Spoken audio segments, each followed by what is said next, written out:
नमस्कार, श्रीवास्तव ब्लॉग्स में आपका स्वागत है। इस ब्लॉग का पहला वीडियो है।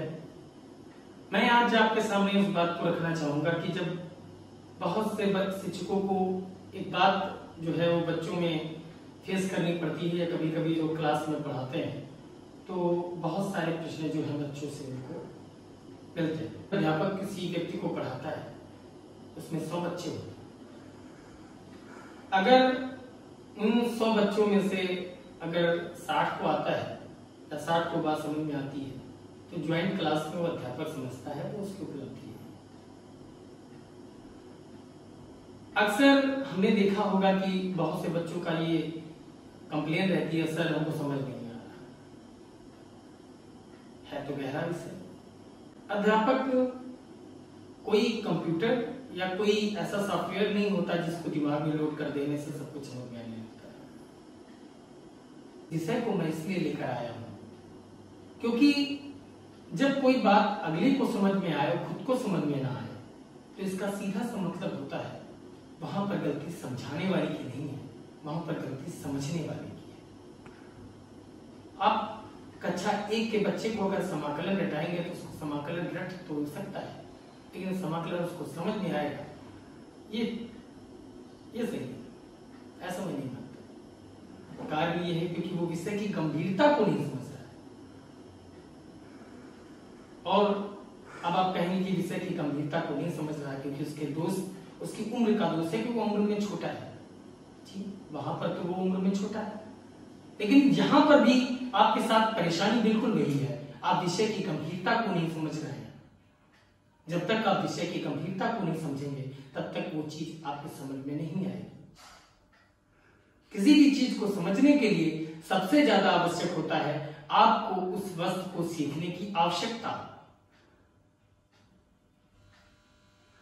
आप अगर इस बात पर विश्वास करते हैं कि 40%, 60% या 70% जितना आ जाए वो सब ठीक है, तो आपको कभी कोई चीज समझ में आने वाली नहीं है।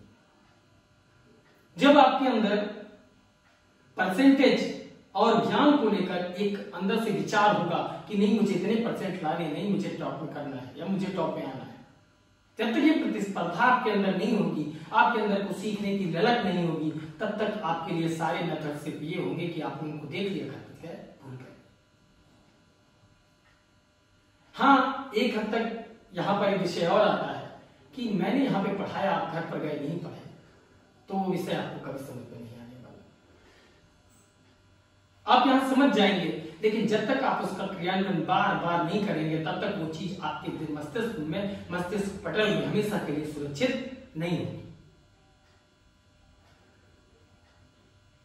दूसरी बात, जब आप विद्यार्थी जीवन में हो तो आपका प्रमुख उद्देश्य ये होना चाहिए कि हमें विद्या का अध्ययन करना है।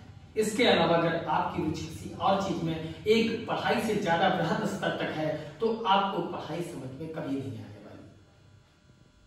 आपका मन गेम में लगता है, आप सेकंड ऑप्शन ढूंढते हैं, मुझे करना क्या है, मैं बिजनेस कर लूंगा, मैं ये नहीं कर पाऊंगा तो ये कर लूंगा, ये नहीं कर पाऊंगा तो ये कर लूंगा। क्यों नहीं कर पाएंगे? आप सेकंड ऑप्शन पे क्यों जाते हैं? सबसे पहले फर्स्ट ऑप्शन को रखिए, उसके लिए कड़ा परिश्रम करिए। अगर आप उसके लिए परिश्रम करने में सफल हो जाते हैं तो वो चीज आपको मिल जाती है। अगर आप असफल हो जाते हैं तो उसके लेवल से आपने परिश्रम किया था, उससे छोटे लेवल की चीजें आपको स्वतः मिल जाएंगी।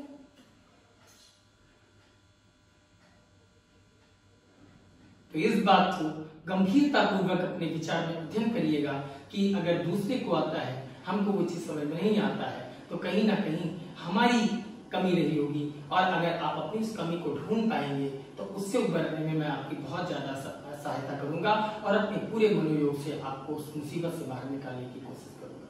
लेकिन तब तक मैं कुछ नहीं कर सकता जब तक आप ये नहीं सोचते कि आप मुसीबतों से नहीं लड़ोगे। इसलिए समझने के लिए सबसे बेहतर काम है कि स्वयं पढ़ना शुरू करिए। जब आप पढ़ेंगे तो आपके पास क्वेश्चंस होंगे और वो क्वेश्चंस जब मैं आपके सामने डिस्कस करूंगा तो आपको बहुत हद तक समझ में आएगा।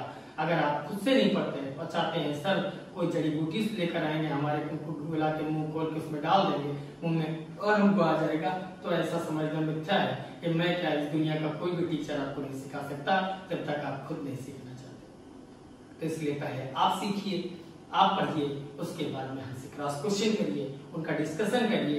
वो सप्लीमेंट्स अर्थात वो जो अध्याय हैं या कहिए वो टॉपिक जो हैं वो आपके मस्तिष्क में बैठ जाएंगे। इन्हीं शब्दों के साथ मैं आज का ये वीडियो समाप्त करता हूँ।